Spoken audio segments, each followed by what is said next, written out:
आज class 11th की एक चैप्टर की बात करते हैं। क्लास 11th और चैप्टर है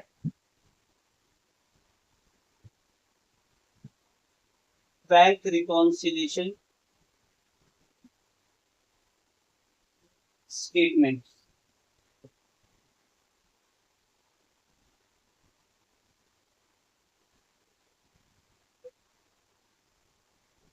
ये चैप्टर उनके लिए है जिन्होंने कैश बुक करा हो और उनको पता हो कि कैश बुक में दो साइड होते थे।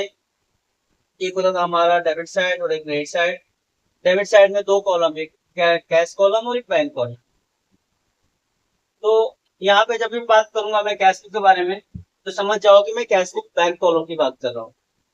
तो एक कोई भी बिजनेसमैन या कोई भी बिजनेस जो है उसका बैंक में अकाउंट होता है और बैंक से जितने भी ट्रांजेक्शन होते हैं वो दो जगह रिकॉर्ड होता है।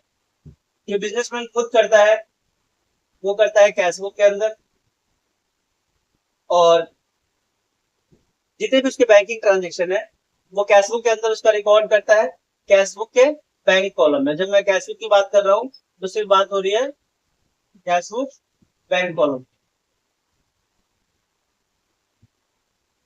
वही सेम ट्रांजेक्शन बैंक भी रिकॉर्ड करता है, वो बस जो बैंक जो रिकॉर्ड करता है वो करता है पासबुक में। एक ही बैंक सेम ट्रांजेक्शन दो जगह रिकॉर्ड होता है, कैश बुक में एंड पासबुक में। कैश बुक के बैंक कॉलम में और पासबुक में रिकॉर्ड होता है। कैश बुक में रिकॉर्ड करता है खुद बिजनेसमैन जो मर्चेंट है, जो भी जो बंदा अपना कैश बुक बना रहा है वो रिकॉर्ड करता है, और उसी बैंक का जितने भी ट्रांजेक्शन है वो बैंक रिकॉर्ड करता है पासबुक में। तो ये एक ही अकाउंट के, एक ही बैंक अकाउंट के दो स्टेटमेंट है, एक कैश बुक और एक पासबुक। दोनों में सेम ट्रांजेक्शन रिकॉर्ड होते हैं। ओके, बट ये दोनों बिल्कुल उल्टा चलता है क्योंकि कैश बुक जो है वो हमारे लिए एसेट्स है। तो हम यहाँ डेबिट का मतलब प्लस और क्रेडिट का मतलब माइनस लेते हैं। वही बैंक के लिए पासबुक एक लायबिलिटी है क्योंकि हमारे पैसे वो रिफंड करेगा। तो वो जब भी लायबिलिटी इंक्रीज होता है तो डेबिट होता है, तो यहाँ पे डेबिट इंक्रीज और क्रेडिट डिक्रीज होता है। तो हमारा चलता है एसेट्स के अप्रोच से, assets increase debit. Assets increase होता है तो डेबिट मतलब प्लस का मतलब डेबिट, एंड एसेट डिक्रीज होता है तो क्रेडिट मतलब माइनस का मतलब क्रेडिट। और ये चलता है लायबिलिटी के अप्रोच से। जब ये इंक्रीज होगा तो ये क्रेडिट होगा और जब ये डिक्रीज होगा तो ये डेबिट होगा। तो यहाँ पे कैश बुक में डेबिट का मतलब होता है प्लस और क्रेडिट का मतलब होता है माइनस। यहाँ उल्टा चलता है, यहाँ पे क्रेडिट का मतलब होता है प्लस और डेबिट का मतलब होता है माइनस। तो जो हमारा कैश बुक और पासबुक बैलेंस शो कर रहा है वो बैलेंस हमारा प्लस में है कि माइनस में है, कि वो कैश बुक बैंक कॉलम मतलब बैंक का बैलेंस प्लस माइनस दोनों हो सकता है, ओवरड्राफ्ट भी होता है। तो अभी हमें क्वेश्चन बताएगा कि भाई हमारे पास बैंक में बैलेंस है इतना, वो पैसा हमारा प्लस में है कि माइनस में है, वो हमें आइडेंटिफाई करना है। स्टेटमेंट पे डिपेंड करता है। यदि ये लिखा हुआ है कि debit balance as per cash, debit balance as per cash book. अभी कैश बुक है और कैश बुक में डेबिट का मतलब प्लस होता है, तो यहाँ डेबिट बैलेंस का मतलब हो गया प्लस। ऐसे यदि credit balance as per cash book लिखा है, credit balance as per cash book मतलब कैश बुक हमारा क्रेडिट बैलेंस शो कर रहा है, इसका मतलब हमारा बैंक में पैसा माइनस में है क्योंकि यहाँ क्रेडिट का मतलब माइनस होता है। उल्टा यदि पासबुक में है, पासबुक यदि शो कर रहा है हमारा credit balance as per passbook, तो मतलब हमारा पैसा प्लस में। और debit balance as per passbook, इसका मतलब है कि हमारा पैसा माइनस में। ये सबसे स्टार्टिंग में समझना जरूरी है, जो बैलेंस दे रखा है क्वेश्चन में वो प्लस में है कि माइनस में है। यदि डेबिट क्रेडिट कुछ ना लिखा हो, सिर्फ लिखा हो balance as per, balance as per, चाहे कैश बुक लिखा हो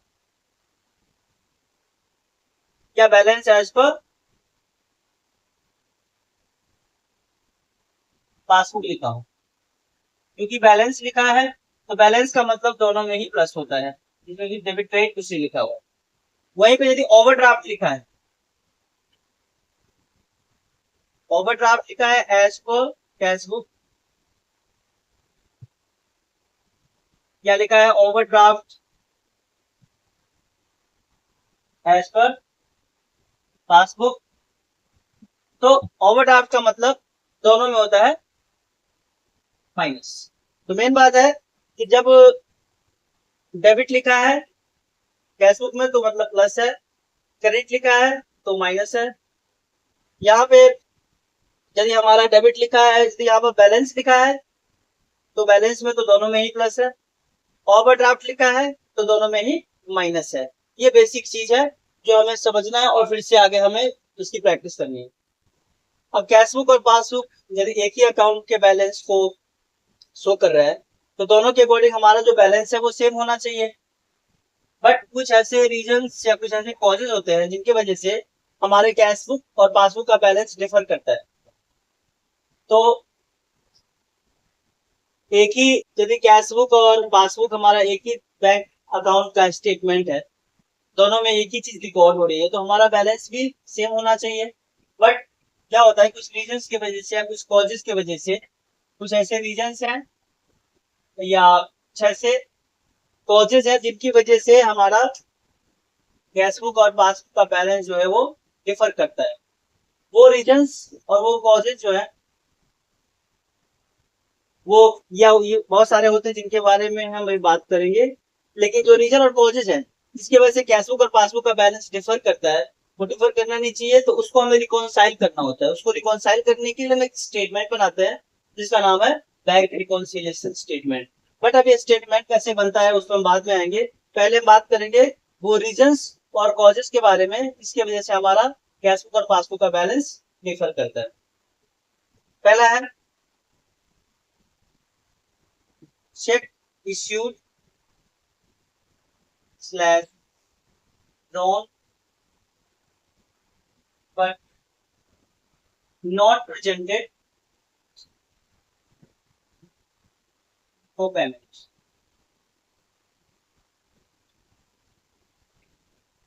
हमने कोई चेक इश्यू करा या ड्रॉन करा, इश्यू का मतलब होता है कि हमने चेक से किसी को पेमेंट करा। जैसे हमने चेक से पेमेंट करा किसी को, तो हमने उसी टाइम क्या करा, अपने कैश बुक से पैसे माइनस कर दिए।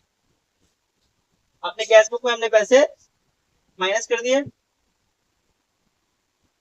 बट पासबुक से हमारा पैसा तब माइनस होगा जब वो बंदा चेक लेके बैंक में प्रेजेंट करेगा और हमारे अकाउंट से पैसे लेगा। अब check issued but not presented वो पेमेंट का मतलब हुआ कि कैश बुक माइनस हुआ बट नॉट प्रेजेंटेड, प्रेजेंटेड मतलब पासबुक तो माइनस नहीं हुआ, तो ऑब्वियस है कि डिफर करेगा। अब इसको रिकॉन्साइल कब करना है, कैसे करना है, वो हम देखेंगे। बट अभी समझ लो कि इस कॉज और इस रीजन की वजह से क्या हुआ। ये हुआ कि कैश बुक माइनस हुआ एंड पासबुक माइनस नहीं हुआ। ये मैंने यहाँ पे ये दिखाया कि कैश बुक माइनस हुआ, इसका मतलब है कि पासबुक माइनस नहीं हुआ है। पहला हो गया। दूसरा है check receive deposited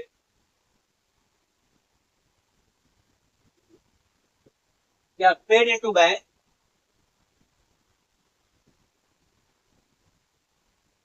but not clear और क्रेडिटेड।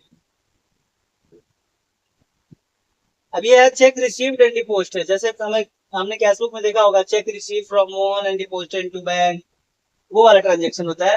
जब ये चेक रिसीव्ड हुआ और हमने डिपॉजिट, जैसे में चेक रिसीव्ड होता है हम क्या करते हैं कि टू डेटर का नाम लिख के अपने बैंक में पैसे बढ़ा लेते हैं। मतलब कैश बुक हम तो जैसे चेक हम डिपॉजिट करते हैं हमारा कैश बुक हो जाता है प्लस। बट अब जैसे मोहन ने हमें चेक दिया है, वो चेक हमने बैंक में जमा करवा दिया है, तो हमने तो अपने कैश बुक में पैसे बढ़ा लिया कि चलो हमारे अकाउंट में पैसे आ गए। बट हमारे रियल में बैंक अकाउंट में पैसे तभी आएगा जब वो चेक उस बंदे के अकाउंट से पैसे लाएगा जिस बंदे का चेक था। राम के अकाउंट से पैसे हमारे अकाउंट में आना है, उस प्रोसेस को कहते हैं क्लियर होना। तो वो क्लियर होने में टाइम लगता है। तो हमने तो क्या करा कि चेक हमने डिपॉजिट किया और उसी टाइम कैश बुक बढ़ा दिया, बट अभी क्लियर और क्रेडिटेड हुआ नहीं है तो पासबुक प्लस नहीं हुआ, तो फिर डिफर करेगा। थर्ड है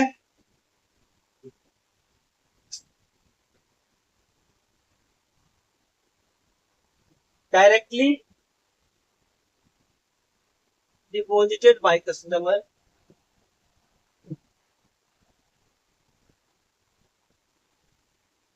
into our bank.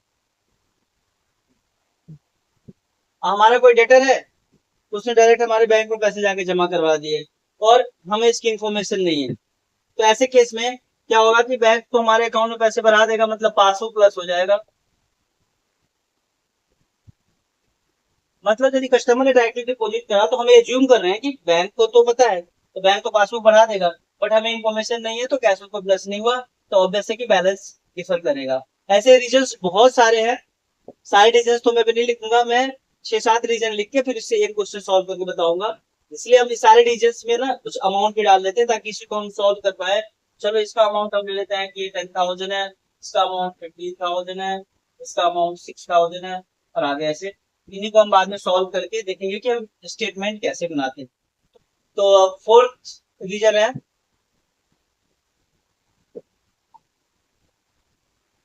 Interest allowed और क्रेडिटेड बाय बैंक। जब भी बैंक है और क्रेडिटेड है, बैंक मतलब पासबुक और क्रेडिट का मतलब वहां प्लस होता है, तो ऐसे भी आइडिया हो रहा है कि पासबुक प्लस हो गया। चलो, बैंक ने हमें इंटरेस्ट दिया और इंटरेस्ट जो है वो हमारे अकाउंट में पैसे बढ़ाएगा, तो बैंक ने जैसे इंटरेस्ट दिया तो हमारे पासबुक में पैसे बढ़ गए, बट हमें इंफॉर्मेशन नहीं है तो हमारा कैश बुक में कुछ नहीं हुआ, तो बैलेंस डिफर करेगा। ऐसी जैसे बैंक इंटरेस्ट देती है वैसे बैंक इंटरेस्ट चार्ज भी करती है, बैंक चार्जेस भी चार्ज करती है, एटीएम वगैरह के चार्जेस, तो इंटरेस्ट या बैंक चार्जेस डेबिटेड, पासबुक में डेबिटेड है मतलब माइनस होता है, डेबिटेड और चार्ज बाय बैंक। तो जैसे हमारे अकाउंट से पैसे काटेगा तो बैंक हमसे पूछ के नहीं काटता, अब उसको एटीएम चार्ज 150 रुपीज या कुछ काटना है तो डायरेक्टली हमारे अकाउंट से पैसे काट देता है और हमें इन्फॉर्मेशन नहीं है, मतलब पासबुक माइनस हुआ और कैश बुक माइनस नहीं हुआ, तो बैलेंस डिफर करेगा। नेक्स्ट, जैसे कोई बिल या कोई चेक डिसऑनर्ड हो जाता है,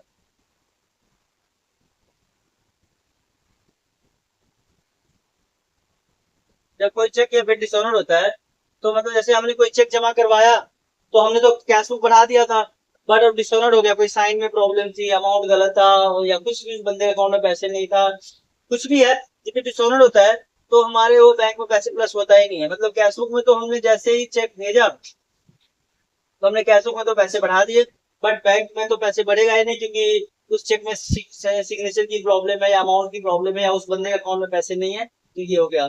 इसका भी अमाउंट ले लेते हैं, ये 1,000 है, ये कुछ 600 है, और ये कुछ 4,000।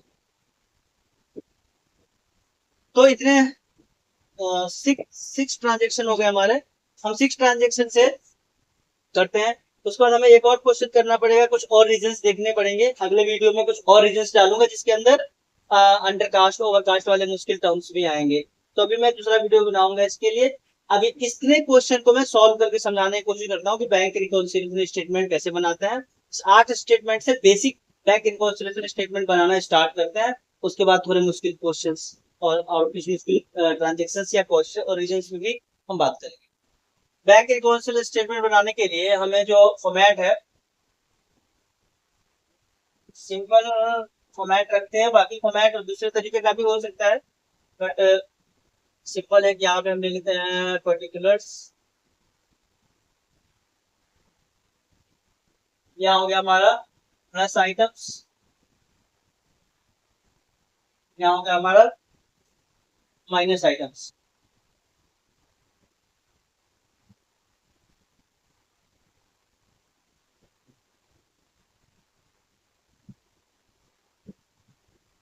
अब जैसे स्टार्टिंग में एक स्टेटमेंट दे रखा होगा, मैं भी जो मैंने 6 लिखवाया है, 6-7 जो भी अभी मैंने रीजंस लिखवाया है, वो रीजंस के अलावा एक ना और भी दे रखा होगा। पहले सबसे पहले हमें दे रखा होगा बैलेंस कितना है और बैलेंस किसके अकॉर्डिंग है, डेबिट है क्रेडिट है। सबसे पहला स्टेटमेंट हमें वो लेना होता है। तो चलो पहला स्टेटमेंट तो हम ऐसे ले लेते हैं कि मान लो क्वेश्चन दिया हुआ है कि balance as per cash flow, balance as per cash flow, balance as per cash flow हमारे पास है 2 लाख।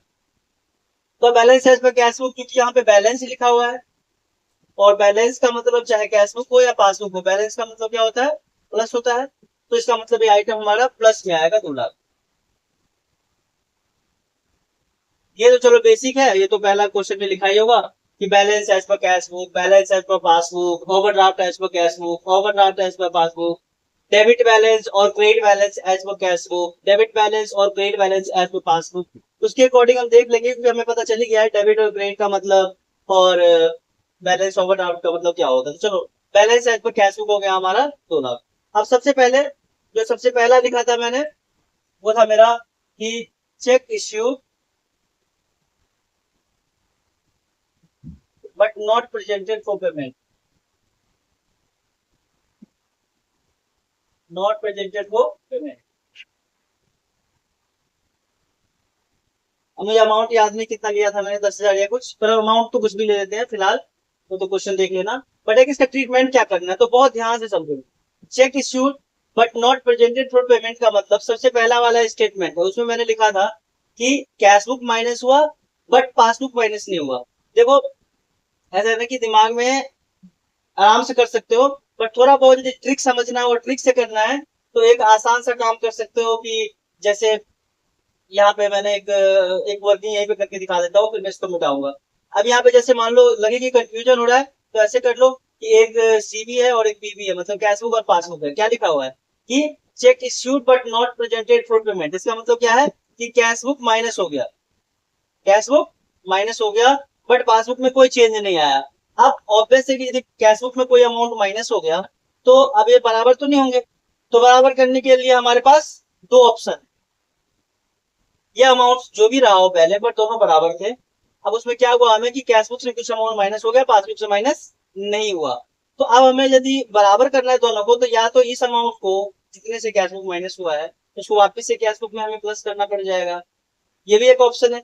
दूसरा ऑप्शन है जितना अमाउंट कैश बुक से माइनस हुआ है उतना ही पासबुक से माइनस कर दो। दोनों ऑप्शन भी तो काम हो सकता है। बट अब हम कौन सा ऑप्शन ले, पहले बात कि इस रीजन की वजह से क्या इंपैक्ट हुआ ये तो मैं ऑलरेडी लिखवा चुका हूँ, वो तो तुम वहां से देखोगे, उसको रटो समझो जैसे भी। बट मैं अब इसको सॉल्व करना बता रहा हूँ कि चेक इश्यूड हो गया एंड प्रेजेंट नहीं हुआ तो मतलब कैश बुक माइनस हुआ, पासबुक माइनस नहीं हुआ। तो अब दोनों के बैलेंस को बराबर करना है तो पासबुक से भी उतना ही माइनस करो या फिर कैश बुक में जो माइनस हुआ उसको वापस से प्लस कर दो। अब इन दोनों में दोनों ऑप्शन हमारे पास है, तुम कौन सा ऑप्शन ले, तो ऑप्शन लेना हमारे कंट्रोल में नहीं है, ऑप्शन हमें क्वेश्चन के अकॉर्डिंग लेना पड़ेगा। और क्वेश्चन में जाके देखेंगे कि सबसे पहला जो ट्रांजेक्शन है उसमें हमारा स्टार्टिंग में क्या लिखा हुआ है, एज पर कैश बुक या एज पर पासबुक। हमें लिखा है एज पर कैश बुक, तो फिर हमें ऑप्शन जो लेना है वो कैश बुक के अकॉर्डिंग लेना है। चलो फिर से पढ़ते हैं। जब चेक इश्यू हुआ और प्रेजेंट नहीं हुआ तो कैश बुक माइनस हुआ बट पासबुक माइनस नहीं हुआ। तो अब हमें बराबर करने के लिए या तो पासबुक को माइनस करना है या फिर कैश बुक को वापस से प्लस करना है। तो हमें कैश बुक के अकॉर्डिंग चलना पड़ेगा क्योंकि ये जो हमारा है स्टार्टिंग कैश बुक है, तो मतलब हमें वापस से प्लस करना पड़ेगा। इसका मतलब है कि ये प्लस में आएगा, प्लस में आ जाएगा। समझना ध्यान से, डाउट्स हो कमेंट करना, समझा दूंगा। लेकिन इसको यही दिमाग में रखना है कि कोई ऐसे रट्टा नहीं मारना है इसको बिल्कुल भी, एंड कुछ हाथों के इशारे से कि भाई इतना ऊपर इतना नीचे ये सब कुछ नहीं करना है। सिंपल कंसेप्ट समझना है कि दो चीजें हैं हमारे पास, दो अकाउंट है, दो बैलेंस, दो स्टेटमेंट है, एक स्टेटमेंट से माइनस हुआ दूसरे से माइनस नहीं हुआ। तो ऑब्वियस है कि बराबर करना है तो जिसमें माइनस हुआ उसमें प्लस कर दो या फिर जिसमें नहीं माइनस हुआ तो माइनस कर दो। बट ये क्या करना है वो स्टार्टिंग वाले पे डिपेंड करता है, और स्टार्टिंग वाला कहता है कि हमारा कैश बुक है स्टार्टिंग पॉइंट, तो फिर हम कैश बुक में ही वापस से प्लस करेंगे, प्लस करेंगे इसीलिए प्लस में आ गए। चलो और ट्रांजेक्शन समझ आएगा। अगला ट्रांजेक्शन था हमारा check deposited but not clear, check deposited but not clear.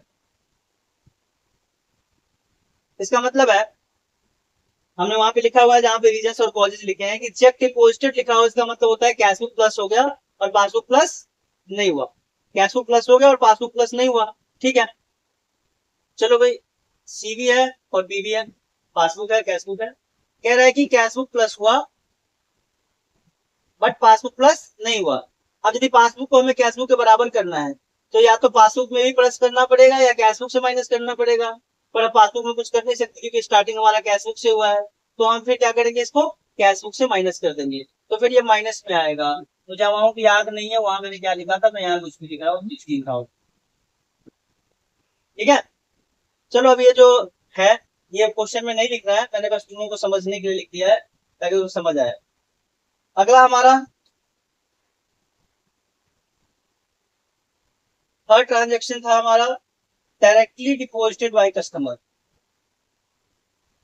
Directly deposited by customer. अब कस्टमर ने डायरेक्टली डिपॉजिट करा तो लॉजिक से भी देखो तो बैंक में पैसे बढ़ गया होगा, बाकी मैंने रीजन शीट बार रखा है कि पासबुक प्लस हो गया। ओके, एक हमारा सीवी है, कैश बुक, पासबुक, कह रहे कि पासबुक प्लस हो गया, पासबुक प्लस हुआ, कैश बुक प्लस नहीं हुआ। अब बराबर करना है तो हमारे पास दो ऑप्शन है, या तो पासबुक से माइनस कर लो या कैश बुक में भी प्लस कर लो, बट हम पासबुक में कुछ करेंगे नहीं क्योंकि हमारा स्टार्टिंग पॉइंट कैश बुक है, तो हमें कैश बुक को भी प्लस करना पड़ेगा, तो प्लस वाले साइड में आएगा 6,000। अब इसमें बाकी जो 3 ट्रांजेक्शन है वो तुम लोग ट्राई कर सकते हो ऐसे करके, मैं इतने ट्रांजेक्शन से आंसर कर देता हूँ। तो अब आंसर करने के लिए दोनों साइड का टोटल करेंगे, टोटल करने के बाद ये साइड हमारा जो हो रहा है वो हो रहा है 2,07,000, यहाँ पे लिखो 2,07,000। उसके बाद 16,000 इधर है, इधर शॉर्ट कितना आ रहा है, 2,07,000 में से 16,000 माइनस करो तो 191 हो गया, यहाँ पे 1,91,000 लिख देंगे, ये हमारा आंसर है।